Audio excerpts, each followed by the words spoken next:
as the translation. Yes, thank you, Aya, for posting. And Ma Hiranmayi Mulukutla, Naga Kiran, Vishal Patil, I request all of you to please post your answers, and we are soon going to be revealing the answer. Okay, Ma Hiranmayi Mulukutla has posted drops of water, bunches of flowers.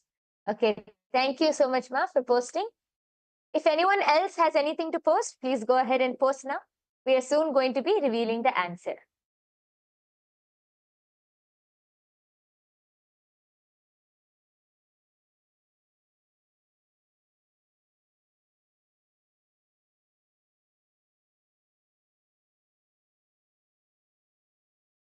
Yes. So now we are going to be revealing the answer. And yes. So as all of you can see projected in front of you, this, as we already said, this sentence was in a Cambodian language, Khmer, and the translation for this sentence is, the place you seek is within you. I think actually Virupaksha and many of the people have gotten like the gist of being able to understand that it's some words related to spirituality and all of that. So a big round of applause for all of you who have manifested, for all of you who are able to see, a big round of applause.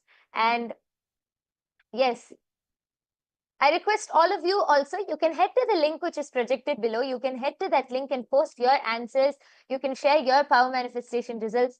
And I request all of you to please also take a few minutes of your time, go to your social media platforms. You can share your experience.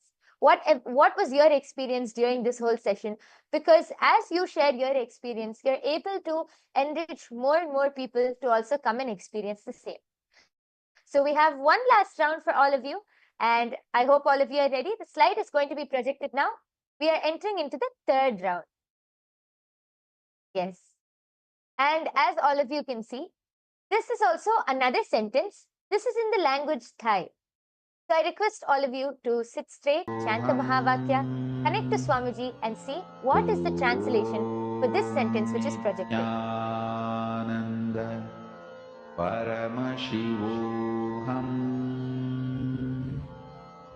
Om Nityananda Paramashivoham Om Nityananda Paramashivoham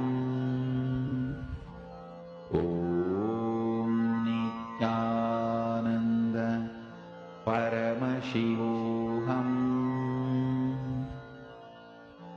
Om Nityananda Paramashivoham Om Nityananda Paramashivoham Om Nityananda Paramashivoham Om Nityananda Paramashivoham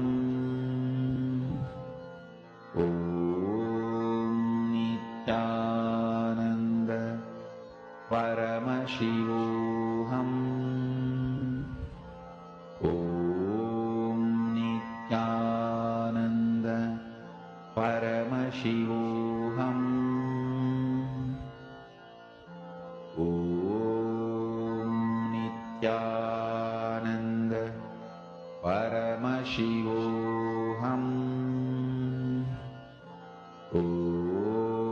Om Nityananda Paramashivoham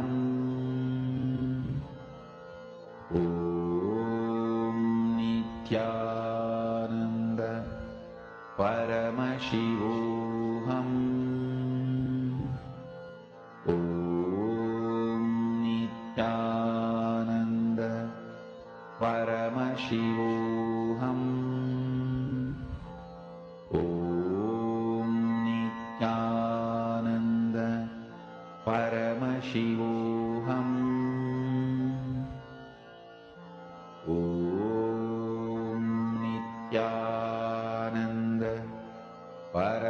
Paramashivoham. Om Nithyananda Paramashivoham. Om Nithyananda Paramashivoham. Yes. All of you can now relax. I request all of you to go ahead and start posting your answers now. We already have a few people. We have Srinivas. We have Srinivas Dasari who has posted a bunch of flower garlands, a bunch, flowers and garlands, and Nithyanandam. And we have Geeta Devi who has posted, you come here. Okay, thank you so much for posting. I request the rest of the viewers also and any of the Paramashiva Sena participants, anyone who is watching this, you can come to the YouTube live chat and you can post your comments and your answers in the comment section below and we'll be able to read them out. All of you can start posting now and we are going to be revealing the answer. Yes. So Vasishta, Geeta Devi has posted from Vasishta, live with nature. Hiranmayi Mulukutla has posted, surrender is the ultimate and not final. Okay. And just one more. We have Abhay Chatre who has posted, you are the consciousness. Okay. Thank you all for posting your answers. Let us now reveal the answer. Reveal the answer for this sentence. Yes. As all of you can see projected in front of you, the answer for this sentence is from the Living Enlightenment book. This is Swamiji's own words from the Living Enlightenment book, where Swamiji says, enlightenment is the key to your kingdom. Actually, my Hiranmayi, I think, was very close. And because she said surrender is the ultimate, not final. And Abhay Chatre also has posted, you are the consciousness. This is very close. A big round of applause for all of you who have manifested. We thank each and every one of the viewers who are with us today. We thank you all for joining us. And I request all of you to share your results. Please share your final power manifestation results. You can share it on your social media platforms. You can share it to your friends and family members. And if you want to experience instant power manifestation, you want to experience the direct oneness with Swamiji and manifest these powers, you can come and join the Paramashiva Sena program.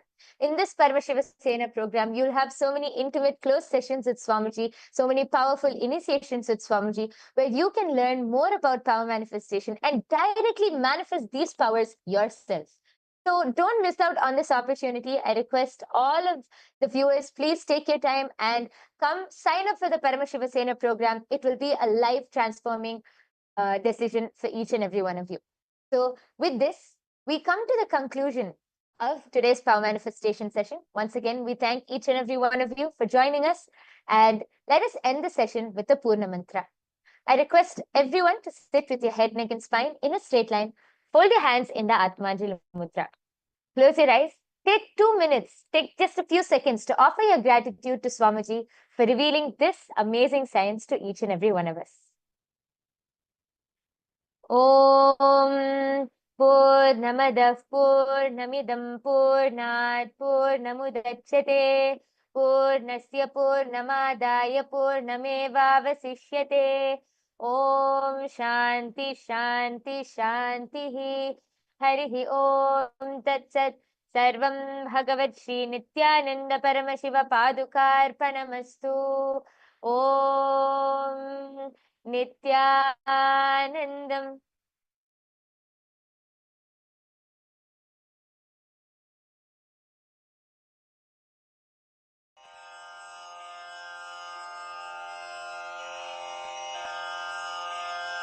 श्रीकैलासोन्नतद्वादशान्तश्यामलापीठारूढ श्रीमीनाक्षिसुन्दरेश्वरा भिन्नस्वरूप परशिवपुत्ररत्न Kumar गुरुमण्यतुल्यावतार श्रीपार्वतीस्तन्यपानलब्धदिव्यज्ञान विश्रुतसकलनिगमागमसारभूतद्राविडवेदप्रवक्त्रे श्रीमत्परमशिवकरुणासमधिगतमुक्तामयचतुरश्रयान् गीयमान छत्र चामर श्रीचिह्न काहलादि समस्त बिरदावल्यलङ्कृत ज्ञान विज्ञान चक्रवर्ती सर्वजन संघ सद्यो निर्वाण दीक्षा व्ययापवर्गवर्ष विश्राण जीमूत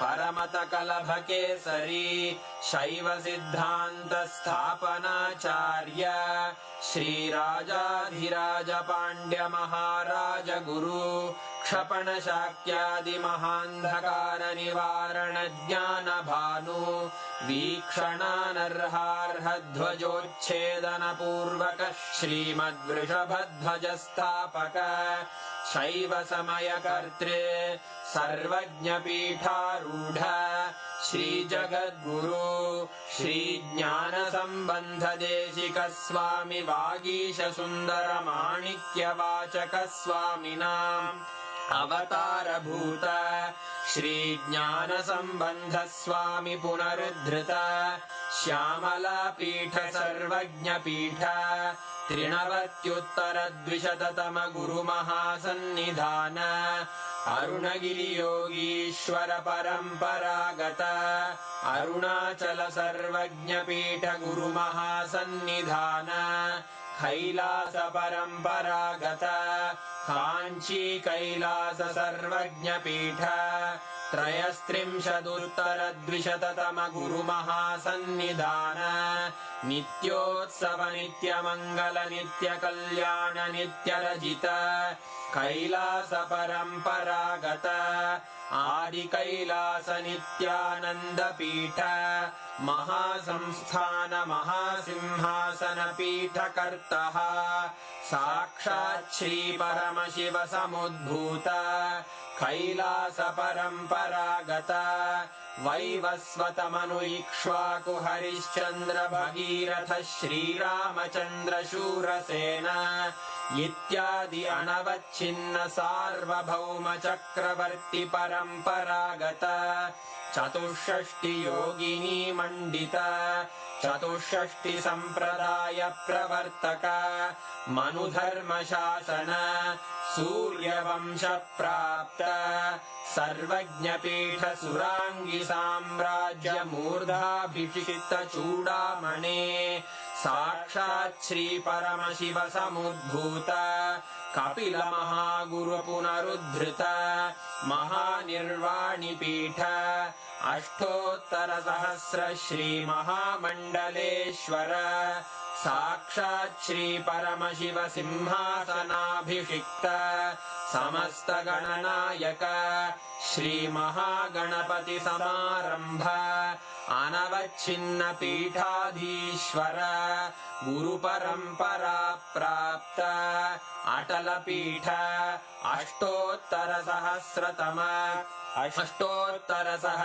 श्री अटल पीठाधीश्वर धर्म मुक्ति स्वर्गपुर स्वर्ण पीठ त्रयोविंश गुरु महासन्निधान कैलास परंपरागत आदिपीठ सर्वज्ञ पीठ जगद्गुरो श्री कैलास पुनरुद्धारक श्री कैलास परमाचार्य श्रीमत् परमहंस परिव्राजकाचार्य वर्य सच्चिदानंद प्रणव स्वरूप श्रोत्रिय ब्रह्मनिष्ठ श्रीमज्जगद्गुरु श्रील श्री भगवत् श्री नित्यानंद परमशिव श्री ज्ञान संबंध देशिक परमाचार्य स्वामिन् अत्रागत्य परिपाल्य च अस्मान् विज्ञान वितरणेन विजयी भव